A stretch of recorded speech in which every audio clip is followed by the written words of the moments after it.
നമസ്കാരം. Metro star പ്ലസിലേക്ക് സ്വാഗതം. വർഷങ്ങളുടെ പ്രണയത്തിന് ശേഷം ബിഗ് ബോസ് താരം സിജോ ജോണും ലിനുവും വിവാഹത്തിലേക്ക് കടക്കുകയാണ്.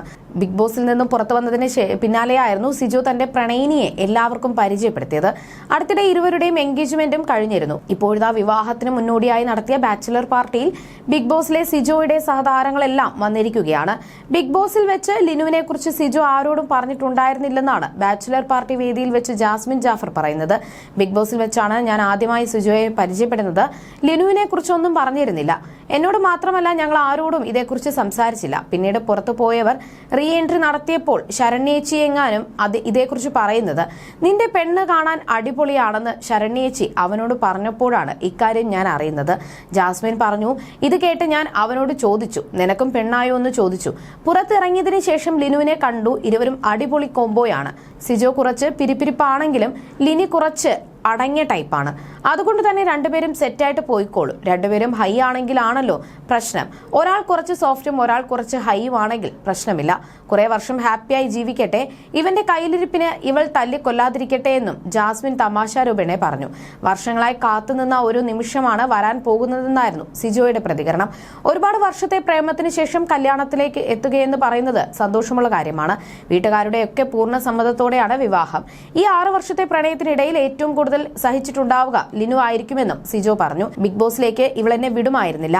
ബിഗ് ബോസിലേക്ക് പോകാനുള്ള എല്ലാ കാര്യവും ഓക്കെ ആയി കഴിഞ്ഞതിന് ശേഷമാണ് ഞാൻ ഇങ്ങനെ പോകുകയാണെന്ന കാര്യം അവളോട് പറഞ്ഞത്. എല്ലാ കാര്യങ്ങളും ഇങ്ങനെ അവസാന നിമിഷമാണ് പറയുക. ഞാനും സായിയും തായ്ലൻഡിലേക്ക് പോകുന്ന കാര്യം ടിക്കറ്റ് അടക്കം എടുത്തു കഴിഞ്ഞതിന് ശേഷമാണ് പറയുന്നത്. ഞങ്ങൾ തമ്മിൽ ഒരു പ്രൊപ്പോസ് പരിപാടി ഉണ്ടായിരുന്നില്ല. കെയർ കൊടുത്ത് വളയ്ക്കുകയായിരുന്നു. രണ്ട് വീട്ടുകാർക്കും ബന്ധം ഓക്കെ ആയിരുന്നു. ഇവളുടെ പപ്പ ഞങ്ങളുടെ നാട്ടിലൊക്കെ അന്വേഷിച്ച വീട്ടിലേക്ക് വന്നു. അപ്പോഴേക്കും എനിക്ക് ടെൻഷൻ ഉണ്ടായിരുന്നു. നാട്ടുകാരോടും അന്വേഷിക്കുമ്പോഴും എന്റെ വീട്ടിലെത്തിയതിനു ശേഷവും ഓക്കെ ആയിരിക്കണം. ഭാഗ്യവശാൽ 2 സമയത്തും ഓക്കെ ആയെന്നും സിജോ പറയുന്നു. അതേസമയം പലയിടത്തും ചുവടുകൾ പിഴച്ചുപോയ വ്യാപകമായി സൈബർ അറ്റാക്ക് നേരിട്ട ബിഗ് ബോസ് മലയാളം മത്സരാർത്ഥിയാണ് ജാസ്മിൻ ജാഫർ. ജാസ്മിന്റെ വിശേഷങ്ങളെല്ലാം തന്നെ വളരെ പെട്ടെന്നാണ് ശ്രദ്ധിക്കപ്പെടുന്നത്. Bigg Boss Malayalam season 6 Jasmine മലയാളി പ്രേക്ഷകർക്കിടയിൽ ചർച്ചയായി മാറിയത്. ആദ്യ ദിവസങ്ങളിൽ തന്നെ ഷോയിൽ നിറഞ്ഞു നിൽക്കാൻ ജാസ്മിന് സാധിച്ചു. തുടക്കത്തിൽ വിജയിയായേക്കുമെന്ന് വരെ വിലയിരുത്തപ്പെട്ടിരുന്ന ജാസ്മിനെ ഒടുവിൽ ഷോയിൽ നിന്നും 4ാം സ്ഥാനം നേടിക്കൊണ്ട് പടിയിറങ്ങേണ്ടി വന്നു. ഒരുപക്ഷെ സീസൺ 6 ഗബ്രിയുമായുള്ള കൂട്ടുകെട്ട് ജാസ്മിന് തിരിച്ചടിയായി. കടുത്ത വിമർശനമാണ് ഈ കോംബോയ്ക്കെതിരെ പിന്നീട് ഉയർന്നത്.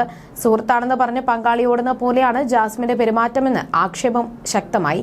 എന്തിന് ഈ സൗഹൃദത്തിന്റെ പേരിൽ ജാസ്മിന്റെ വിവാഹം പോലും മുടങ്ങുന്ന സാഹചര്യമുണ്ടായി. എന്നാൽ ബിഗ് ബോസ് കഴിഞ്ഞ് പുറത്തിറങ്ങിയ ജാസ്മിൻ സൈബർ ആക്രമണങ്ങളെല്ലാം സധൈര്യം നേരിട്ടു. ഗബ്രിയുമായുള്ള സൗഹൃദം ഹൗസിലെന്നതുപോലെ തന്നെ പുറത്തും തുടർന്നു. ഇതോടെ ഈ കൂട്ടുകെട്ടിന് പുറത്ത് കൂടുതൽ സ്വീകാര്യത ലഭിച്ചു തുടങ്ങി.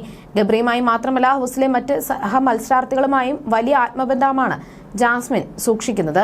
ഒരു വിഭാഗം ആളുകൾ നിരന്തരം അധിക്ഷേപങ്ങളും വിമർശനങ്ങളും നടത്തിയിട്ടും ബിഗ് ബോസിൽ തുടങ്ങിയ സുഹൃത്ത് ബന്ധം ഇപ്പോഴും തുടരുകയാണ് ജാസ്മിൻ ജാഫറും ഗബ്രി.